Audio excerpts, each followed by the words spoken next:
2025 नगर पालिका की जो निवडणूक हुई और उसमें जिस तरह से रिजल्ट आए, उस रिजल्ट को लेके आज पत्रकार परिषद ली गई कि भाई अब यहाँ से हमको कुछ सबक सीखने को भी मिला, कुछ चीजें हमारे सामने आई। आधे से ज्यादा वोट मुसलमानों ने भर भर के वोट गायत्री ताई को दिए। ये जो जाता है जीत का गायत्री ताई का सिर्फ मुस्लिम समाज के ऊपर ही जाता है।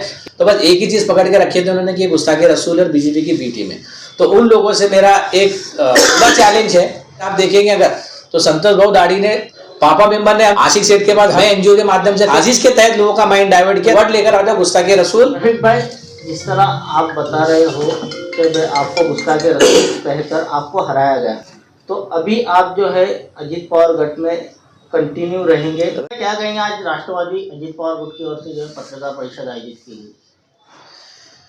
2025 नगर पालिका की जो निवडणूक हुई और उसमें जिस तरह से रिजल्ट आए, उस रिजल्ट को लेके आज पत्रकार परिषद ली गई कि भाई जिन लोगों ने हमारा साथ दिया, हमें मोहब्बत से नवाजा, वोट दिए, उनका हम आभार व्यक्त करते हैं। और जहाँ कहीं भी हमारी गलतियाँ हुई उस पर हम लोग विचार करेंगे कि हम कहाँ चूके, कहाँ पे हमारी कमज़ोरी रही है और उसको कमज़ोरी को दुरुस्त करके हम लोग आगे बढ़ेंगे। और जिस मजबूती के साथ हम लोग काम करते थे, अब यहाँ से हमको कुछ सबक सीखने को भी मिला, कुछ चीज़ें हमारे सामने आई। अब इसके बाद और ताकत के साथ हमारी पूरी टीम आगे काम करेगी।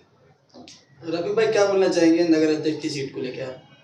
नगर अध्यक्ष की सीट को आप अगर देखें तो बहुत अच्छे वोटों से, कि जितने मुस्लिम प्रभाग वोट देखेंगे आप तो बहुत अच्छा रिजल्ट रहा कि 25 प्रभाग है, 50 वार्ड है, तो 25 प्रभाग में से 9 प्रभाग जो मुस्लिम है, तो 42,000 में से 21,000 वोट गायत्री ताई को मिले। और पूरे 16 प्रभाग जो हिंदू समाज से आते हैं वहाँ पे सिर्फ 20,000 वोट मिले।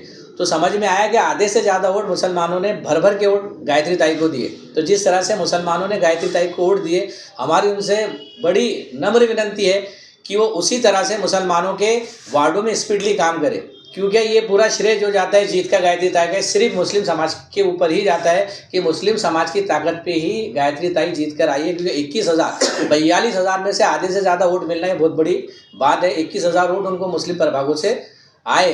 तो हमारी उनसे नम्र विनंती है कि वो जल्द से जल्द, क्योंकि बहुत सालों से हमारे वार्डों के काम नहीं हुए और यही कामों को लेकर हम लोग पॉलिटिक्स में आए थे कि हमको काम करना है। लेकिन अब उनके नगर सेवक भी और उनका नगर अध्यक्ष भी जीत के आया, तो अब तो कोई अड़चन है नहीं।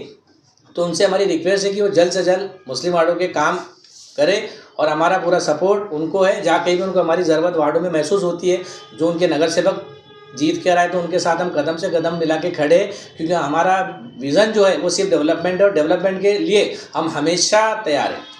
रफीक भाई कहीं ना कहीं आपको लगता नहीं है कि आपके सिंबल की वजह से बहुत से जो उम्मीदवार खड़े थे उनको जो है हार मिली है?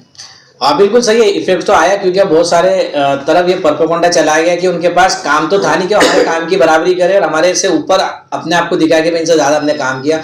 तो बस एक ही चीज़ पकड़ के रखी थी उन्होंने कि गुस्ताखे रसूल और बीजेपी की बी टीम है।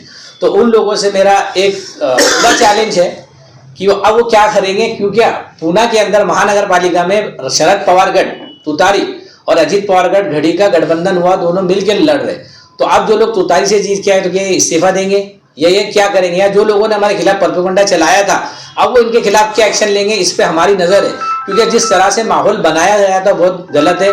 और हम जो गठबंधन घड़ी का और तुतारी का पूना में हुआ, हम उसको एक पॉलिटिक्स की निगाह से देखते हैं कि हर तरफ का समीकरण अलग अलग होता है, हर इलाकों का समीकरण अलग अलग होता है। तो मुस्लिम समाज ने उसी तरह से देखना चाहिए। लेकिन कोई बात नहीं, जो रिजल्ट आया हमें दिल से मंजूर है और हम आगे और ताकत के साथ बढ़ के काम करेंगे, क्योंकि हमें इस इलेक्शन से बहुत सीखने मिला। मेरा तो पहले ही और फर्स्ट टाइम था, बहुत चेहरे पहचाने भी गए, बहुत चीज़ें सीखने मिली और इंशाल्लाह आगे हमारी पूरी टीम इससे ज़्यादा ताकत से काम करेगी। हम जैसा लोगों के लिए खड़े थे और काम कर रहे थे, हम आज भी और आइंदा वाले कल भी हम इसी तरह खड़े रहेंगे और लोगों के काम करेंगे। जहाँ कहीं भी लोगों की समस्या रहेगी, हम उनका हक दिलाने के लिए हमेशा उनके लिए तत्पर खड़े। तो अल्पसंख्यक वार्डों के जो है बहुत से काम रुके हुए हैं। संतोष बाबू ने कहा है पिछले वक्त के 15 दिन के अंदर काम हो जाएंगे स्टार्ट। अगर काम नहीं होते तो आपका पक्ष किस तरह से जो है आंदोलन करके काम करवाने में सक्षम रहेंगे? मैंने इससे पहले भी आपको बोला कि हमारा विजन डेवलपमेंट है। उन्होंने वादा किया वो ज़रूर काम करेंगे। जहाँ कहीं भी हमारे वार्डों में उनके नगर सेवकों को जहाँ भी जरूरत पड़ती है हम उनके साथ है। लेकिन अगर काम नहीं होंगे तो जैसे हमने बीजेपी के खिलाफ लड़ते आए, फिर इनके खिलाफ भी हमको लड़ना पड़ेगा। की वजह ये बस अपोजिशन वालों ने हमारे खिलाफ लोगों का माइंड डाइवर्ट किया। हमारे जो काम थे वो काम को पीछे रख के उन्होंने गुस्ताखे रसूल और चीज़ों को प्रोपेगेंडा किया। जैसे आप देखेंगे अगर तो संतोष भाऊ दाढ़ी ने पुरानी विजय स्कूल के पास में रोड का काम किया था ना ज़बरदस्त, पापा मेंबर ने हम जनाजे लेके जाते थे, सही से ढंग से रोड नहीं थे, उन्होंने जनाजों पे जाने वाले रोड को बनाया। जैसे हम रात दिन हमारे मुसलमान जो है तो कब्रिस्तान में जाते हैं, उस रोड को बनाया। मैं एनजीओ के माध्यम से कई सालों से काम कर रहा हूँ। आशिक सेठ के बाद हर तरह के मुद्दे, हर तरह के काम आते हैं, चाहे पुलिस स्टेशन का हो, वार्ड का हो, और हमेशा उनका हाथ ऐसी है वो लोगों की मदद में। तो इतने सारे हमारे काम, इतने सारे लोग हमसे जुड़े हुए हैं, लेकिन ये चीज़ों को उन्होंने एक साजिश के तहत लोगों का माइंड डाइवर्ट किया ताकि लोगों का इनके कामों पे ध्यान ही न जाए। सिर्फ एक वर्ड लेकर आ जाओ, गुस्ताखे रसूल, और इसमें लोगों को उलझा दो, और उसी में वो उनके उसमें कामयाब हुए। और हम लोगों तक पहुंचने में, लोगों के जहन साफ करने में हम कहीं ना कहीं नाकाम रहे। ये मानने में हमको कोई हर्ज नहीं है। रफीक भाई, जिस तरह आप बता रहे हो कि आपको गुस्ताखे रसूल कहकर आपको हराया गया, तो अभी आप जो है अजीत पवार गढ़ में कंटिन्यू रहेंगे? अभी तो हमारी, अब तक तो हम अजीत पवार गढ़ में हैं, और अभी आगे जैसे जैसे काम कर रहे हैं, अगर हमारी नीतियों पे चीजें सही चलती रही और डेवलपमेंट और विकास होते रहे तो हम उनके साथ हैं। खबरों में बस इतना ही। देखते रहिए BK times news live.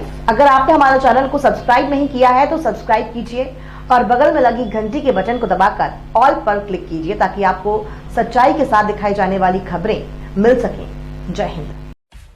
Subscribe कीजिए हमारे चैनल को और बेल आइकॉन को दबाइए हमारे लिए।